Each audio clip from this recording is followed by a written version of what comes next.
ఈ సినిమాలో కొన్ని సీన్లని రచయిత దర్శకుడు భాను చేత అడిగిచ్చి మరీ తీయించాడు హీరో మాస్ మహారాజు.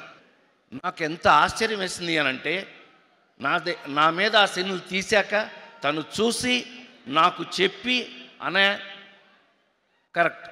ఇవాళ మీ అందరి ముందు నేను హృదయపూర్తిగా సవినయంగా మనవి చేస్తున్నాను, మళ్ళీ ఒక మంచి అద్భుతమైన మాస్ సినిమా. ఈ సినిమాలో ఏం లేదు, సెంటిమెంట్ లేదా, యాక్షన్ లేదా, గోల లేదా. అసలు నాకు ఈ సినిమాలో బాగా నచ్చిన క్యారెక్టర్ శ్రీలీలది.